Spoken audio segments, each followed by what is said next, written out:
as that one. Got me again, huh?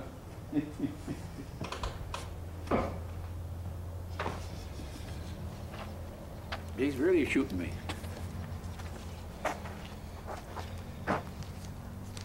This year I had 3 big ones and 1 smaller one. So you had 3 big barns. Is this considered a small one or? No, this is a pretty good sized one. This one would hold 20,000 bushel, which would be 12,000 hundredweight. Am I on? Yeah. Well, like I told you before, I want to say hello to all my kin folks over in Poland, all the Yashus and the Stashus and the Helens and the Sophias and all that kind of stuff. But then again, I got to say, before you start talking to me, that I'm proud of you Polish, and they tell me that Poland grows more potatoes than the United States. But in the second token, they even grow bigger crops because they can only plant 1 out of 7 years due to their, I guess, nematodes over there. And they have nothing to take care of them, I guess, or no money. But I grow 1 every 2 years. This thing must be about, roughly speaking, 40 by 80. How many potatoes are you getting here? 20,000 bushel, 12,000 hundredweight. And how much does the small barns hold? Well, I have the smallest one only holds about half of that, say 10,000 bushel. And when do you start storing your potatoes? I started this year about the 17th of September. Is that early or is that pretty much? Well, normal is a little later than years ago. When I was a youngster, my dad used to store Green Mountains latter part of August and before Labor Day because he wanted us to pick it before we went to school. Evidently didn't learn much because I was a farmer. Now that you've loaded up your truck, where do you take your potatoes? Well, we go to the local dealers. We only have 3 in town. One is Sam Baldwin. It was right over there by my house on Butter Lane. I started the farm with Sayre years ago. I was farming on my own, and Sayre come along, and he wanted to plant a few more. And we started with a partnership. It worked out very well. Both of us made some money. And also, my first partnership was Harold Feinberg. He's dead and gone, God bless him. But we raised their Idaho-type russet. We did very well with those, but we had to kind of give those up because the off grades are a little high. We have no processing plant or anything to help us along with the off grades. So you'll take these over to Well, this one I haven't got it sold yet, but today is Saturday, and I'm anticipating business for Monday. So, like I said, we only had 3 dealers in town, which Mr. Ball I mentioned first, and we also have South Shore, Gil Feinberg, Harold's brother, and A.C. Carpenter and Watermill. Those are the 3 we have. How much will you get for a truckload like this? Well, shameless to say, hard to push $300 for a load like that. Because in order to get $300, you have to have 150 U.S. number 1s. What did you get for a truckload like that last year if you had 150 U.S. Well, I think last year they were about 4.5. So 4 times 450 and half of 450 is 2 1/4, which would be about 675 if my numbers are right. So you're getting about half of what you got last year? Less than half. Less than half. Yes. Well, last year, say 450 around this time, and this year $2, so we're 2.5, 100 less. What do you attribute that to? Well, overproduction. But hey, I don't mind telling you that I never see any potatoes thrown away outside of rotten ones, and I did that a couple of years too. In other words, what I'm trying to tell you, if they're sound and in half decent shape, they always have a home somewhere, regardless of the price. Can you sell your potatoes to other processing plants like they can in the Midwest? No, because a couple of things goes against us. I guess they say that the specific gravity is not right, or a number of other things. And then another thing too is where the processors are, you have your shipping problems. You know, you have your trucking and stuff. Like today, suppose you had to ship, like for instance Maine. That's where they're having troubles with their prices. I understand a farmer in Maine is getting about $1 a 100 pounds. We get 2. Well, the difference is in the freight rate. Our New York market, we can get them in there for maybe $1, $1.25, and theirs is $2. So you have a 75-cent differential.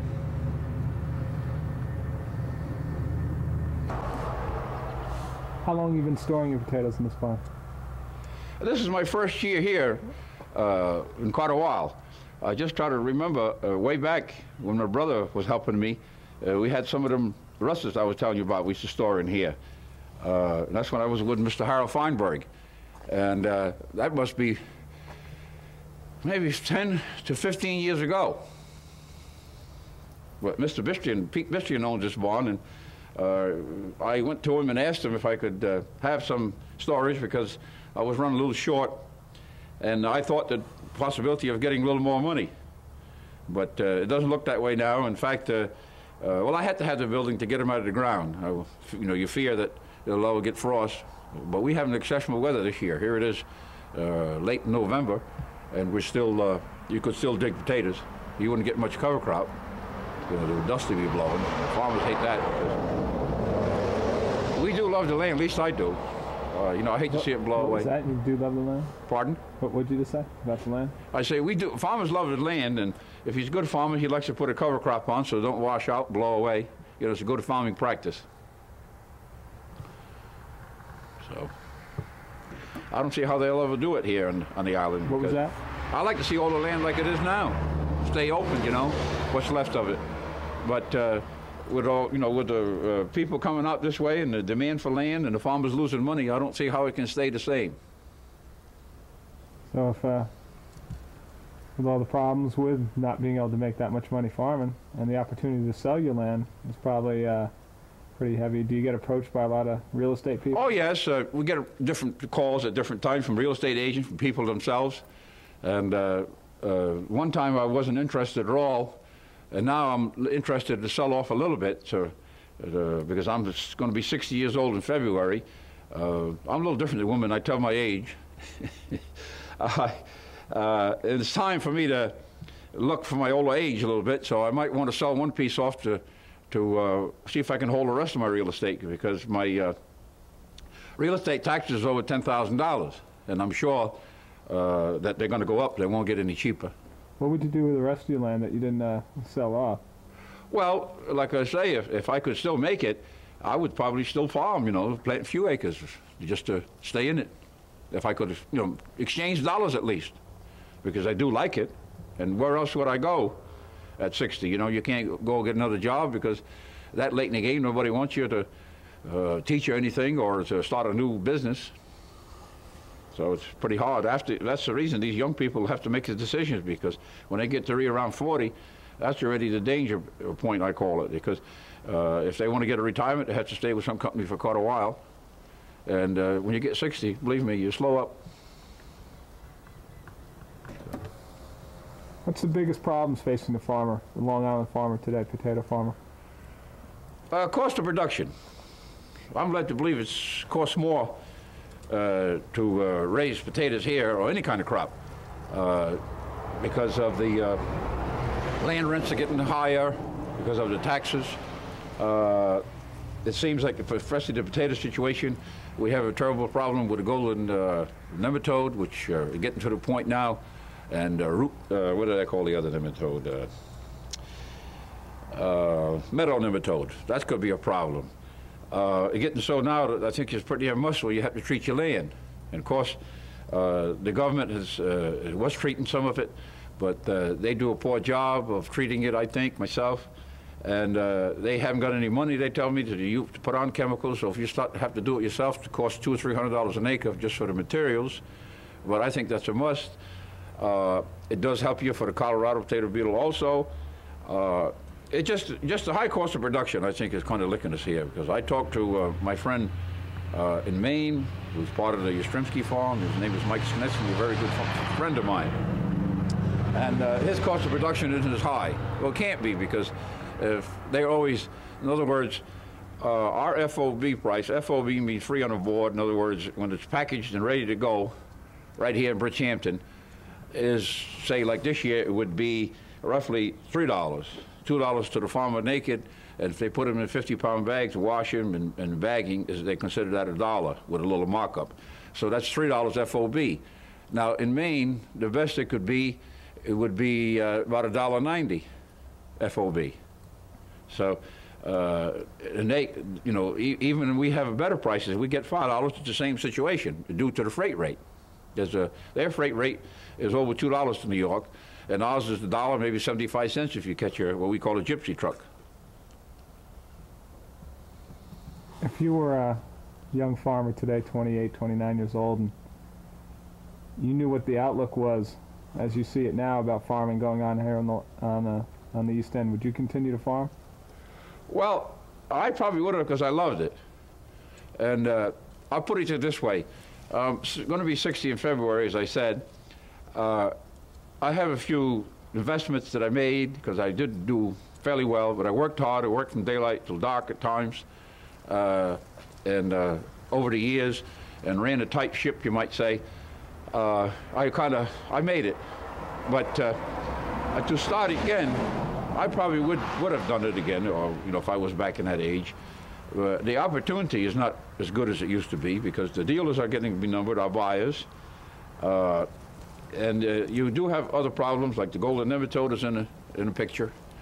I think that I would maybe right now I would go try some other state if I could, maybe out west or somewhere in there where you had to be bigger in order to make it. I always stayed around. Well, I started off with, I always had about 100 acres, then I got it up to, well, one year I had about 250 between me and Mr. Bowen and Mr. Feinberg there when I was in partnerships. So, of course, I was younger, but that's what I worked from daylight to dark. But I would rather, like I told you one day, I would rather farm here than anywhere, because when in my younger time, I looked around in different states. I looked in Florida, and I looked up in Maine, and that's where I looked mostly. And I don't think that any soil can compare to ours here. You read about it in books about this Bridgehampton loam, and it's quite a soil. You can take the drought, and you can take the wet weather, and it just seems to stick right with you. We do better here than they do on the North Fork, like Mattatuck and Accuborg and Riverhead. We don't have to irrigate. Some of the farmers here, like Mr. Wisnowski, they do a little bit of irrigation, but they don't irrigate as much as they used to because of labor problems, and they find that it doesn't really pay. What do you think is going to happen to Long Island potato farming in the next 15 years? I don't think you're going to have them, especially if you get years like this year, because, example, like my son's in real estate now. Well, when he was brought up on a farm, and of course I farmed away from home. I live in Bridgehampton. I do most of my farming in Amagansett and East Hampton for years. He wasn't interested in it, and I didn't kind of push him. And you know, everybody wants to farm when they hear. Even my son, when they heard it was $6 one year, Pop, he said, I'd like to try it. And he come back, and we got a poor year. I think it was 3.5 or something, and he said he didn't like this. He says, so he got to greener pastures, and thank God he's doing well. So you don't see really any future in Long Island potato farm? No, I don't think so, because, for instance, I'm very lucky, all due respect to my landlady, Mrs. Perry. She's a princess. I've been on that farm since 1964, and I've been renting from her a little after that, because Evan Frankel owned it first, and she purchased it from Mr. Frankel, and ever since that she purchased it,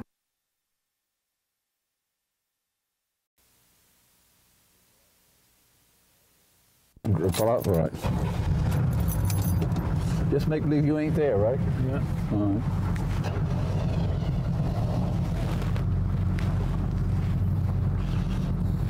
I have a hell of a wreck now to know something with me.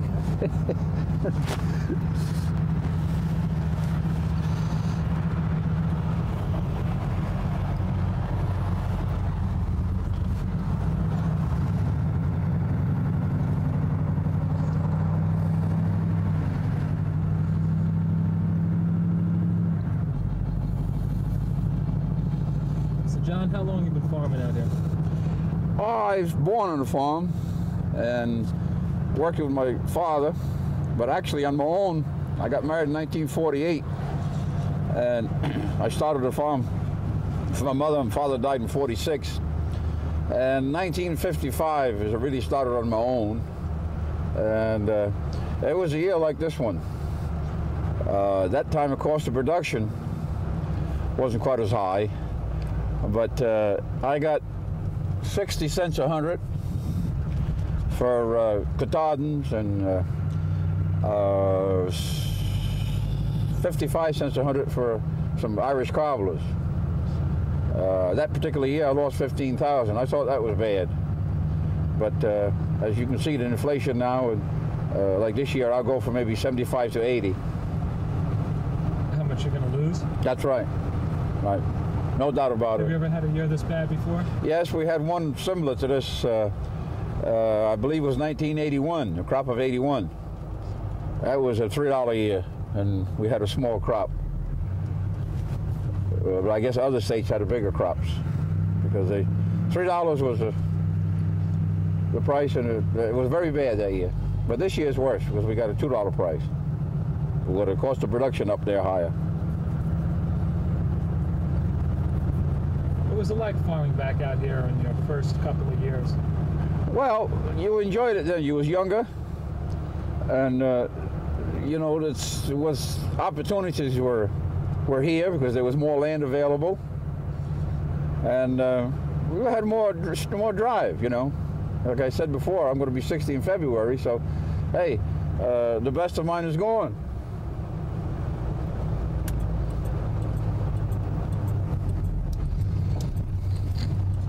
But I remember when I planted a lot of small pieces first, try to get started, and now it's all houses and develop and so forth, so on. And I'm just lucky that Mrs. Perry, God bless her, she's a princess.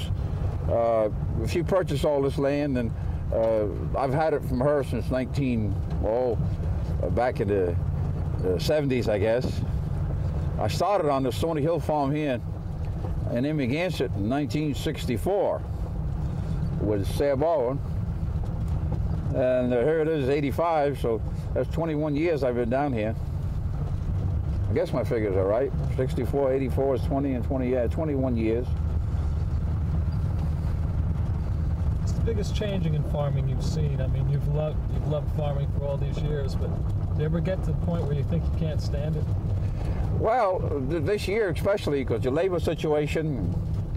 Luckily now that we can do it with a minimum amount of labor, like when we get to harvesting potatoes, I do it with 2, 3, 4, about 4 people and myself.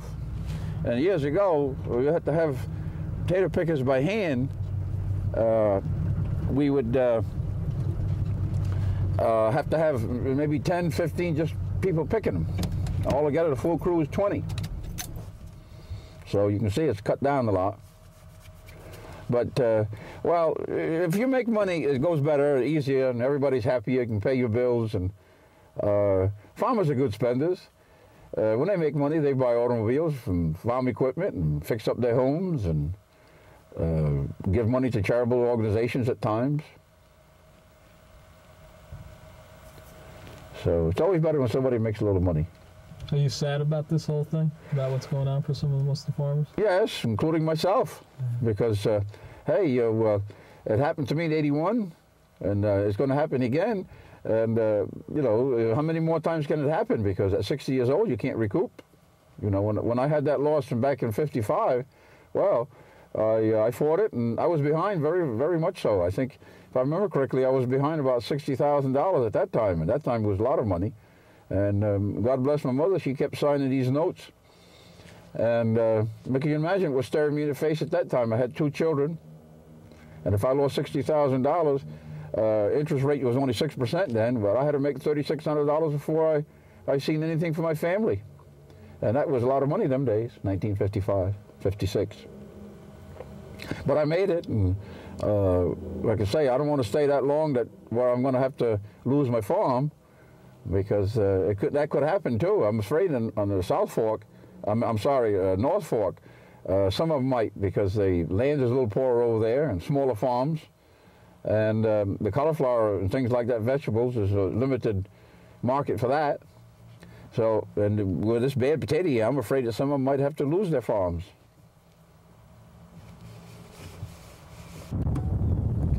second? Just basically, when did you start farming out here on this land right here? And, Well, this land right here, I started farming here in 1964 with my friend Mr. Sam Baldwin, Bridgehampton. We were partners. And really, my first time I farmed here was 1957. That's over behind, you might say, behind the Amagansett Firehouse, which they call it the list piece. It was owned by Honor Struck.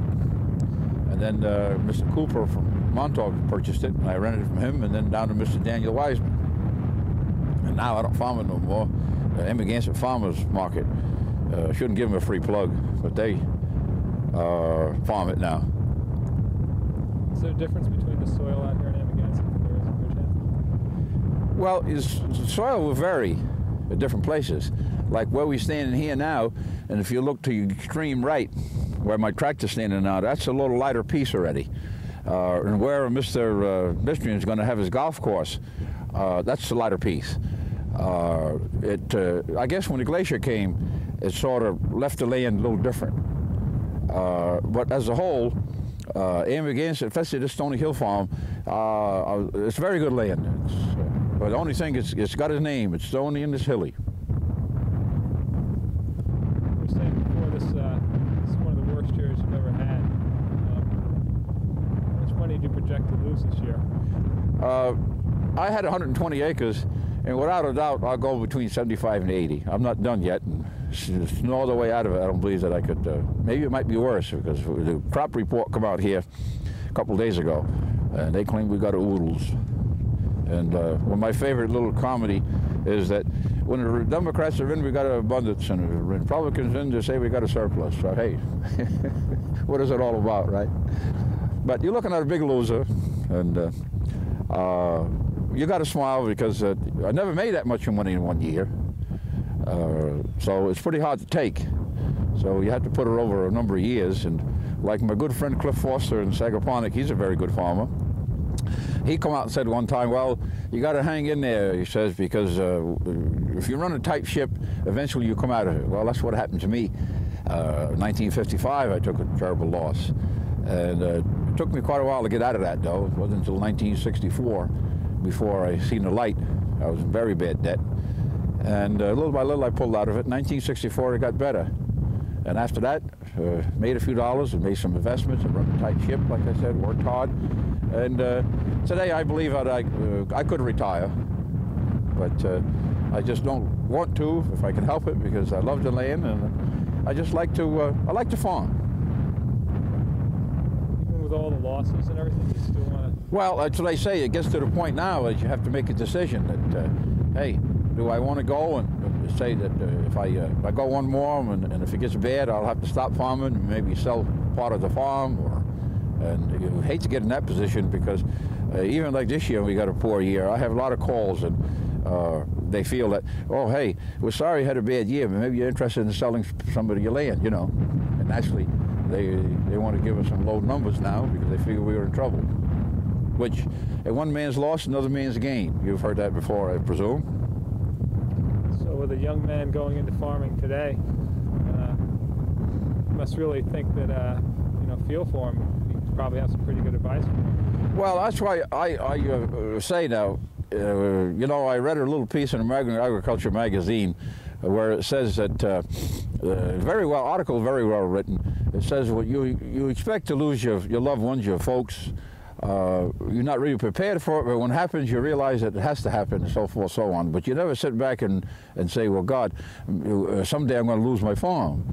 I mean, and it's a total different thing, because when you get so that you start losing your farm, it's terrible. I mean, what I read this article, it said that sometimes they get so bad that they haven't got anything to eat, because the creditors come in and put foreclosures on them, and they're too proud to go down and get relief.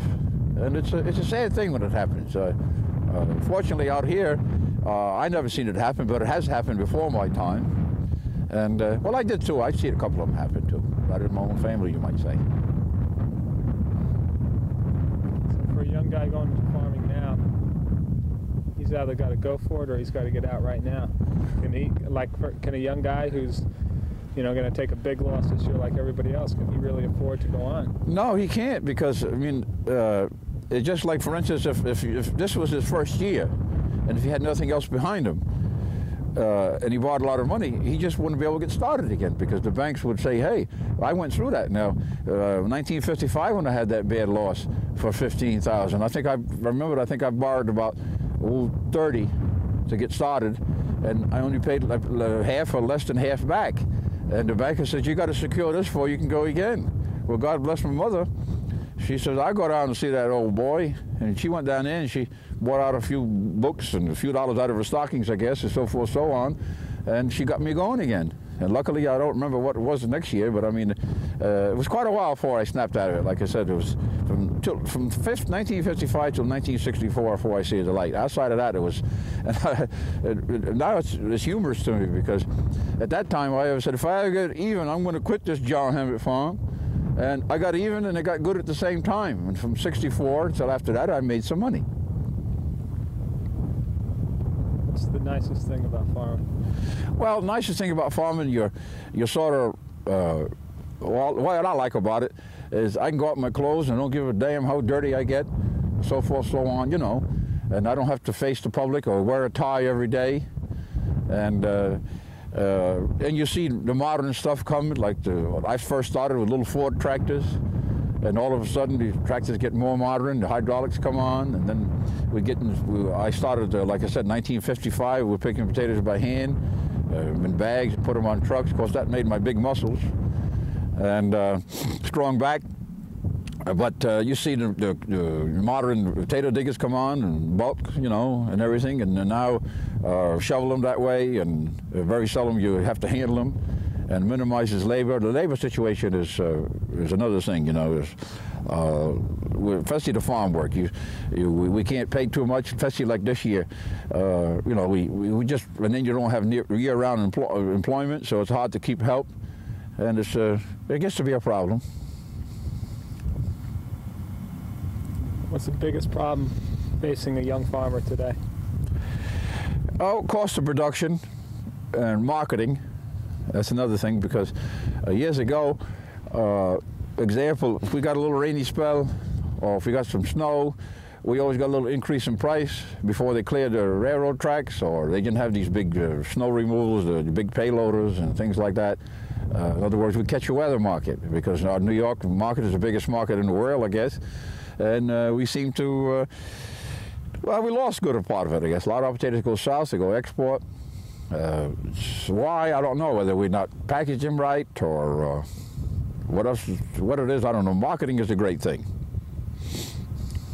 Would you ever tell a young guy not to go into farming? Well, from the young people I've seen today, they don't want to get up early in the morning, and they don't want to work. I mean, the minute they see the losses or even a little hard work, they're not there. They just lose it.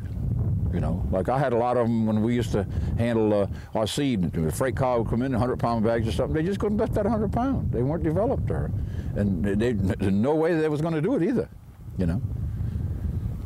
And they just don't, a lot of them don't want to get up in the morning, and that's, my father taught me, what you don't get done in the morning, you don't get done in the afternoon. It's all, the ball game's over with, you know. So you might tell them if they're not prepared to do the work, don't do it. No, well, you got to love it, and you know, really, and I do. I love the land. You know, I mean, like here, to see this green and all open spaces like this is a pleasure. And to me, to get on a tractor and go cultivating all by myself for the day, I love that, because I have no telephones ringing, nobody bothering me, and things like that. You know, and you just roll along and everything goes good, and you see the potatoes in blossom. You see them at different stages. And every once in a while you get off, and when they get ready, the last cultivation, you start rooting a few and see how they look and how the set is coming. And it's really a whole different ball game, you know. It's like, for instance, if somebody passes away or something, I can just get off the tractor and go to the funeral. But if I have to work for an employee, I got to ask him, and if he says if it's not really close to the family or something, he might tell you maybe you can't go, you know. And if you go too many times, you won't have a job. You've had a good life farming.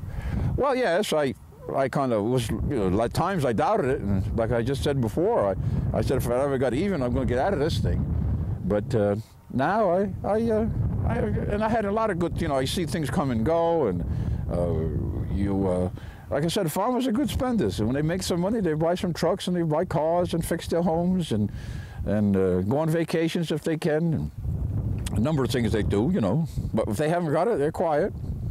What do you think of the way that the present administration in Washington has handled a lot of the situations with the farmers in the Midwest by not accrediting them or setting up any kind of subsidizing for these farmers? Well, he proved that last winter. I think when I was down in Florida, I see a few things on TV. Well, he said there's no way he was going to help the farmer. And in fact, I was talking to one of the local bankers here one time. I got a little angry at him, and I told him, I says, hey, we're going to have a food shortage someday. And I says, you and your whole staff here in the bank couldn't grow enough food to keep you from starving. You just don't know how to do it. And you think it's going to be on the street available or in the store all the time. It won't be. Because if Reagan not going to help the farmers, and if we keep having this bad thing in agriculture, we're going to have a food shortage. I hope we don't see it. But if we do see it, it's going to be bad, because whenever I plant anything, I'll have to stay out there with a shotgun to keep the people away. And even now, as cheap as potatoes are, they'll come out in the fields and take them sometime before we start digging them. But however, I met a lot of friends through digging potatoes. That's what I liked about it too. And we come, and some of these people are elderly people. They come out and they're gleaning along the fields. And I got names. Some of them I don't know them, but I got names for all of them. One is a cheesecake lady. Every year she brings me a cheesecake. Another lady will bring me some canned preserves like pickles or jellies or jams. And they're very good people, A lot of them, they want them for the older than themselves, so they just go out there for their exercise. And it's nice.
We get paid.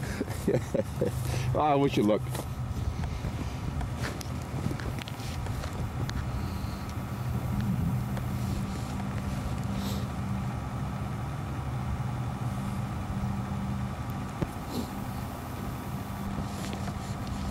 Because Sarah owns that big dairy up there too, Oh yeah? Yeah, in Watermill, that Cowethian farm. So you might want to shoot some of that. The biggest farm in New York State, I think, that dairy.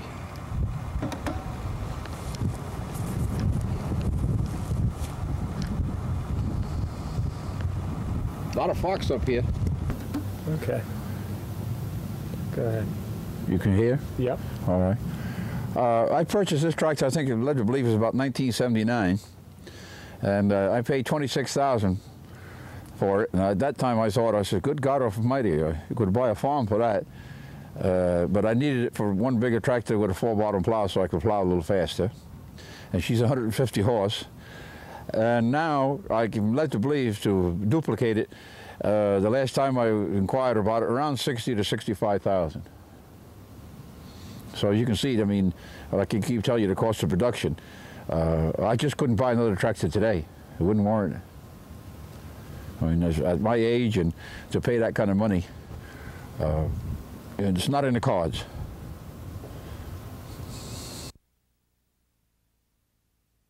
How many acres of land do you think that they farmed, and how many do you think we have now?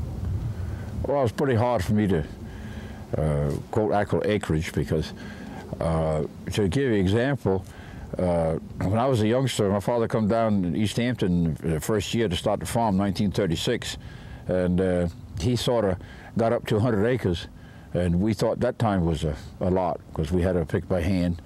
But there was other farmers like Charlie Schwank, Henry Schwank's father. They used to farm over 200, 250. So you had some big farmers in them days. And but what amazes me, now I sat on a soil conservation committee over in Riverhead, and this is going back in the 60s.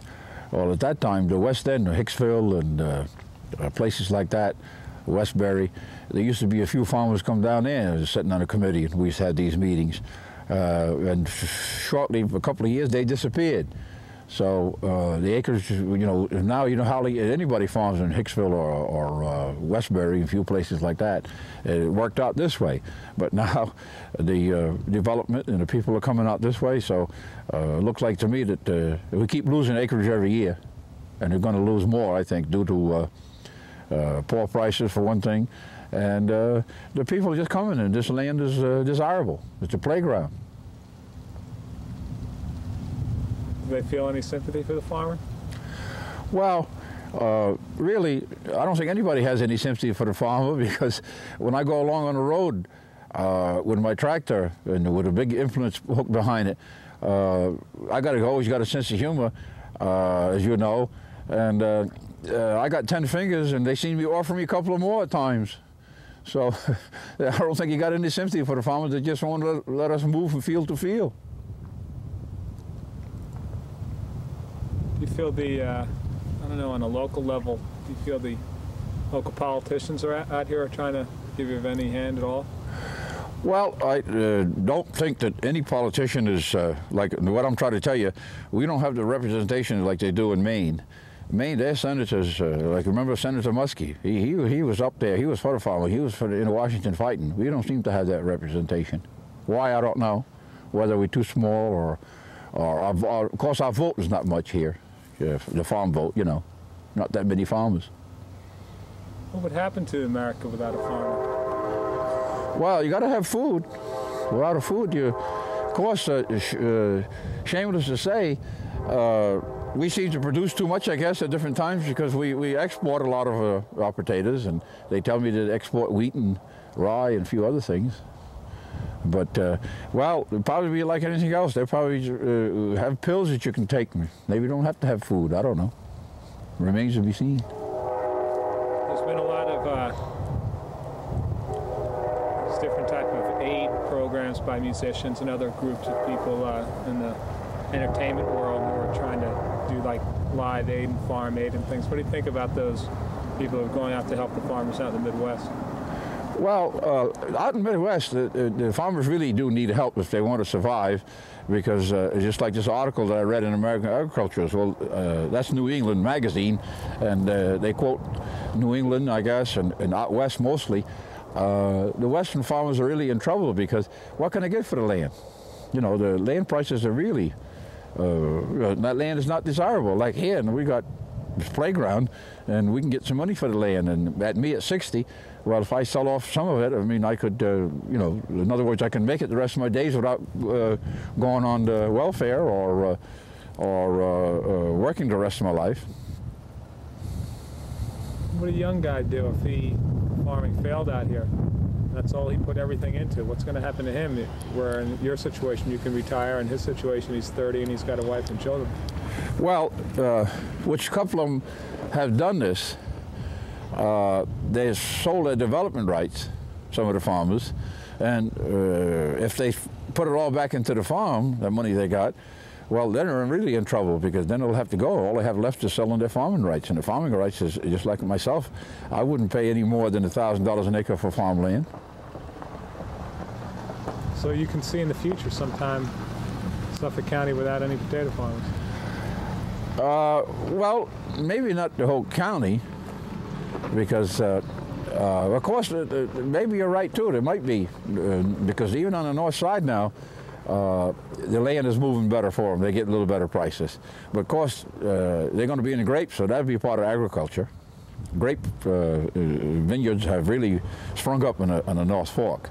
Here on the south side, they haven't got, land is too valuable here. And but going back to I have an acre of grapes. One time I didn't think that they could make it here on the island with grapes, but I think now if you can, well, what I'm trying to tell you, if a young fellow and his wife could tend 20 acres of grapes, I think they could make a living. But again, you got a few drawbacks about harvesting. Harvesting is the biggest problem. It's very hard to get labor. We only had just 1 acre, and we have 8 people, and it takes us a good part of the day to have that. So, and then to go to the town board and try to get a permit or something to put up some sort of a labor camp or something, that's out of the question. I mean, nobody seems to want that. So that's, again, you asked me before, does the politicians or anybody feel sorry for the farmers? No way. I mean, they want open spaces, but yet they don't want us to have any kind of labor or any kind of use of chemicals, and without chemicals we can't exist. A young farmer today is getting into it and comes and asks you for advice about certain things. Like you were saying before, if they don't want to get up early and they don't want to put in the time, they're not going to make it. Guy comes in and tells you all these things, tell him not to get into it? Well, I've tried to help some younger fellows get started, because I remember when I was trying to get started. This takes an awful lot of money, for one thing, more than like when I got started, like that year that, well, I'll give you an example. I used to borrow $30,000 and I could plant over 100 acres of potatoes. Now, $30,000 doesn't pay for the seed, not along the other materials. So the cost of production got up there so high that, you know, it's really, the young fellow, you know, he has to put everything on the line. Well, one bad one, he's wiped out if he hasn't any other backing.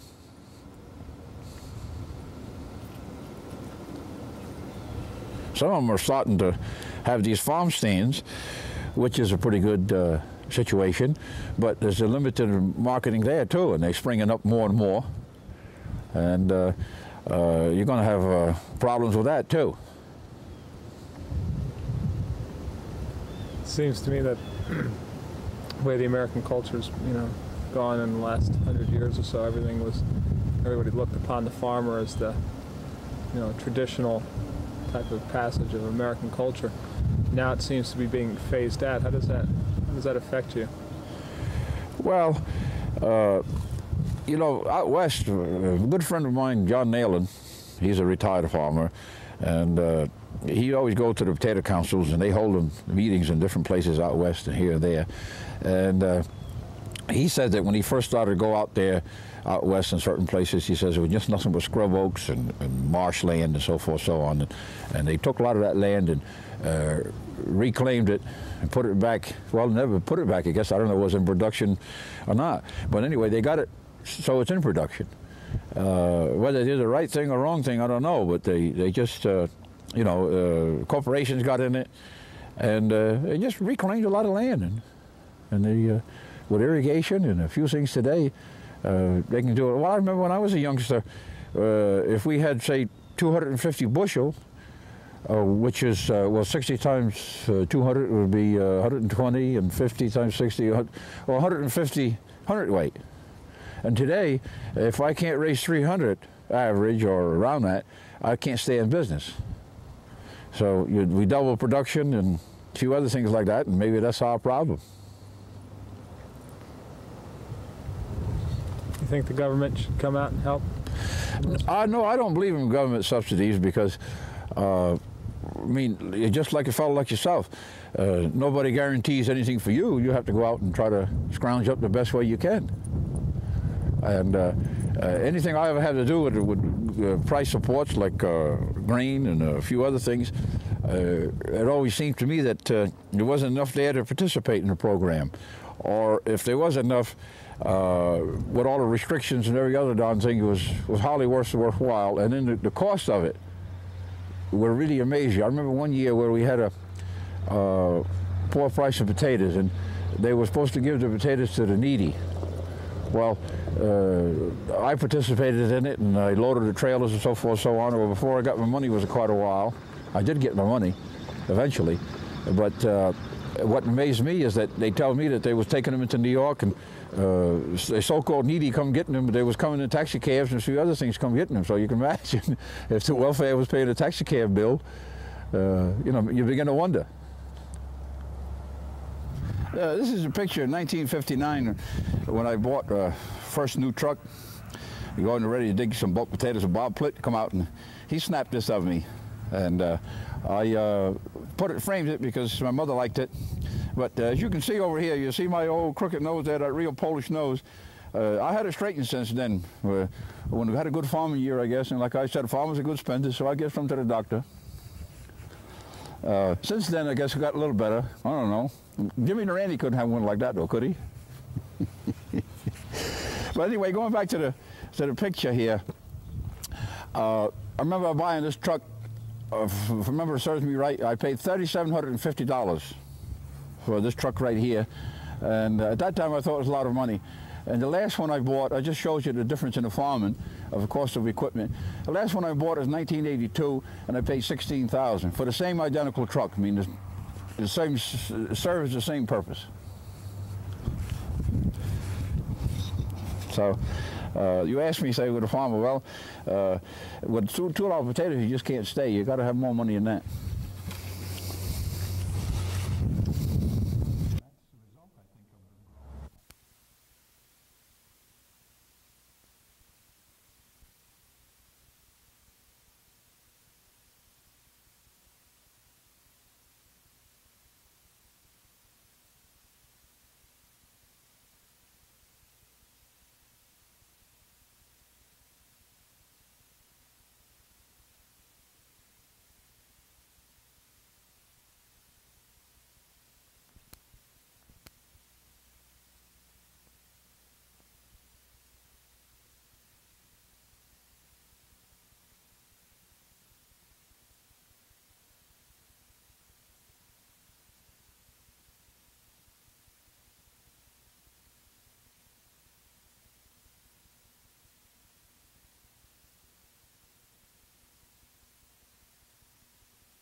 Straight back.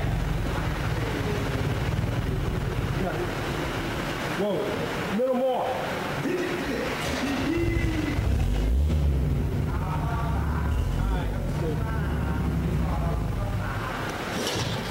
Mary Ann Gabriel. This is Baldwin State Incorporated. We grade potatoes here. How many trucks of potatoes would come in a day? Anywhere between 10 and 18. And how much would a truckload be? How much money would they get for a truckload? It varies, 300.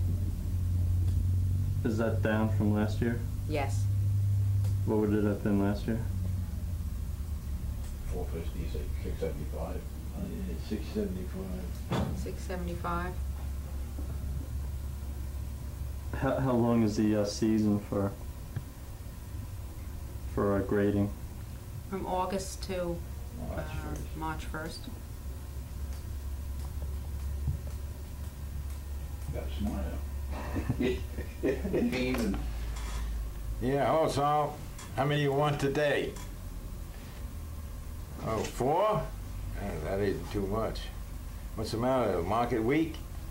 Yeah, never mind those Maine potatoes. Get the Long Island. Okay, talk to you later. He's polite with me, no goddamn. Yeah, a little too sweet, right? Gotta have a couple of better more pennies.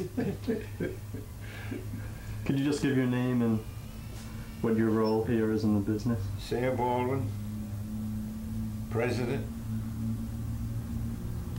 What else you want to know? How long have you been in operation here? Oh, what, 15 years? Huh? Is it more? 20 years then. More like 40. Well, What ways has it changed over that time? What ways has the business changed over that time? well, it's still the same as it ever was. Hundreds down to 10, 5. Hundreds, tens, fives. What do you feel the future is for the Long Island potato? I don't know what to tell you on that. It looks kind of dim. Land is so high. The price, I think it's going to force those potato growers out. And play it, no goddamn.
That guy's throwing them bags into the master.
ready over here.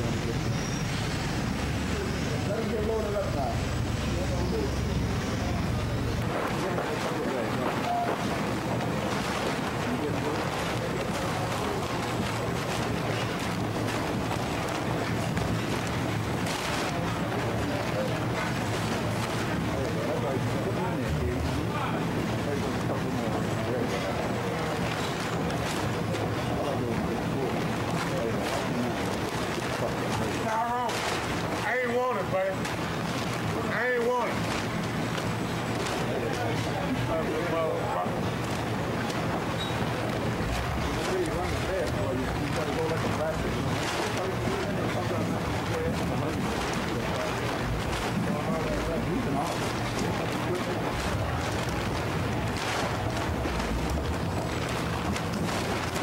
Smile at. Look into the camera one time. Look at that. There you go. There you go.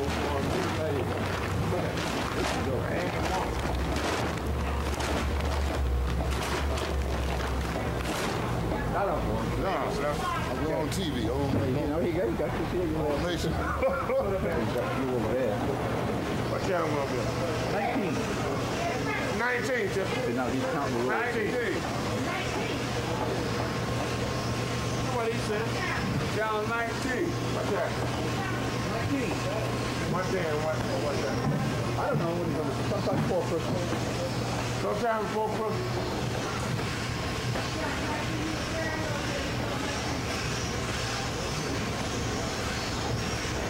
You want to get the truck back in there?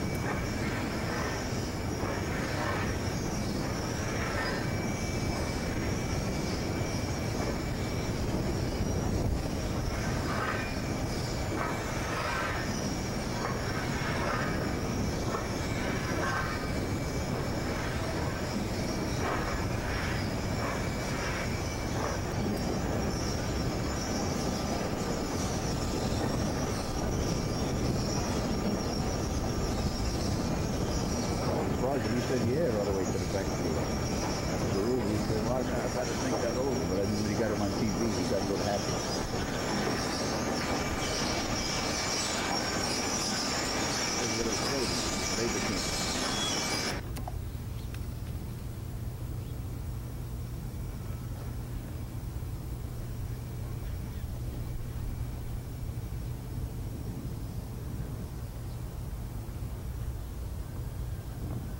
So the migrant workers, you can see the slaughter place in Mississippi and all that kind of junk. Maybe you want to put that in there. This motherfucker. Oh, this motherfucker, right now. See, they have that permitted. You see how they have the permit there? And everything.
back here, then I can tell. Now, you want me to tell them what we do? Right. When you're ready, let me know. Okay. I'm one of the local farmers here. I farm in Narragansett. My name is John Damiecki, and I bring potatoes here pretty often because, well, we only have 3 dealers in town, and this is a good place to bring them because it moves fast, and they move anywhere from 10 to 20 load a day, depending upon the demand. This is a pretty modern building. It's got all the modern features in it. Of course, we have others in town who are pretty close to equal, if not better. But all in all, most of the farmers, a lot of farmers do business here because he does sell fertilizer and seed and other things. So one hand should wash the other, and that's the way we generally work it. But we bring the loads in, as you can see them out here, and generally they'll take them according to the orders they have. Sometimes, like for instance, I'm cotton superiors today, and he's got orders for Katahdins. So I have to just wait my turn. Maybe tomorrow or next day I'll get an order for superiors.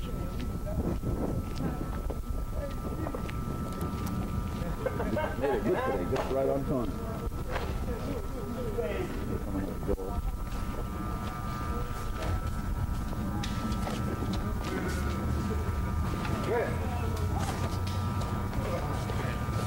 I don't want to get on film.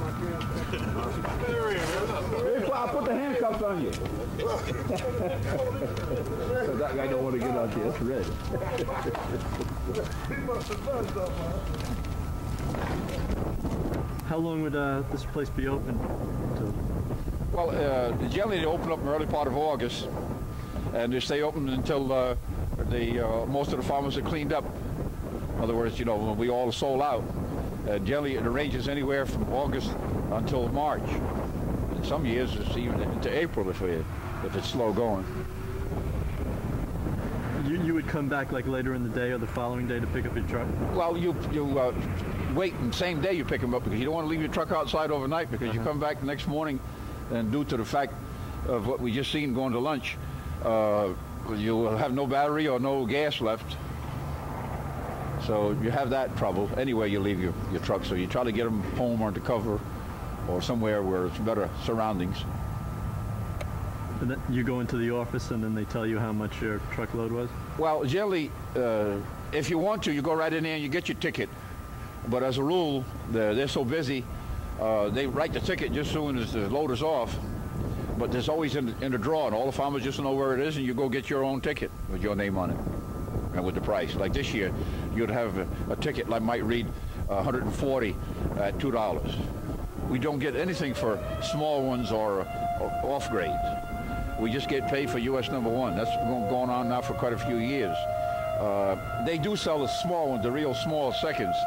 They go over to Riverhead to call Bill Morgan, Draper Candy Company, and they're washed because most everything from the island has to be washed due to the golden nematode. They're washed over in Riverhead, and then he ships them over to Delaware, I guess. The dealer gets paid for that, but we have to give them the seconds because it's the cost of doing business, I presume. And at times you can't sell them seconds. He has to store them, and many times when he does sell them to that candy company, the money comes very slowly. They don't get paid maybe until next year sometime. And then the weight, they tell me they get deducted for the dirt and for the stones and a few other things because a lot of small stones will get into the what we call Bs, #2s. There are only 3 such places like this on the island now? Well, right now on the South Fork, over here in Bridgehampton, we have 2 what we call potato dealers. We have Baldwin State here, and we got South Shore, Gilly Feinberg, and Tony Carpenter, Home Sweet Home Potato Company. That's the 3 major dealers, but we do have others that grade and sell after they finish their own. Farmers I'm speaking of, like we have Cliff Foster, we have Ray Wisnowski, and Remy Wisnowski. They occasionally, when they wind up with their own, or if they see some farmers still have some potatoes, that they do grade them out for them. Like, for instance, last year towards the end, Cliff Foster, God bless him, he kind of helped me to clean mine up in February. And Cliff Foster, very good friend of mine, like I said, he does mostly export. They all go in 50s, and they go to, I imagine they must go to Cuba, I guess. I don't know if they make it or not, but they go overseas anyway. When you first started farming, were there any other businesses like this? Well, there were more of them. Yeah. There was many more. There was, well, we used to, going way back when I was a youngster, we had Agway bought over here one year, well, actually it was GLF then, and we had Jim Strong, and we had F.H. Volsing, which was a very big buyer. And then we had Leo Roscoe, used to be a local dealer here. Who else now? Well, Osborne used to buy. Hildred and Forster. That's going way back when I'm a youngster. And there was Long Island Produce was here. In fact, right up on the hill there, if you turn your camera the other way, there was right over there, if you want to turn it that way, right over there where them trucks was, you had a fire here once, and that was the old LIP building, which Mr. Baldwin purchased from Long Island Produce and Fertilizer Company. They were here. And then when that one burnt, Mr. Baldwin ran that one for quite a few years, and we had a fire, and it just destroyed the whole thing. And he built this one here. This one here can't be no more than about, 8, 9 years old, I guess.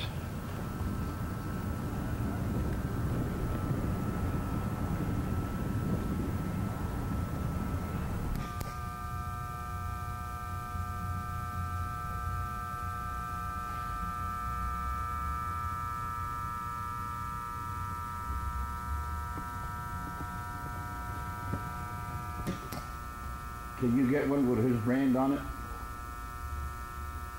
Sure. Like, for instance, can you photo that? Okay. This is what we call the jumbo brand. They're real big, anything over 2 1/4 inch, up to 3 1/2.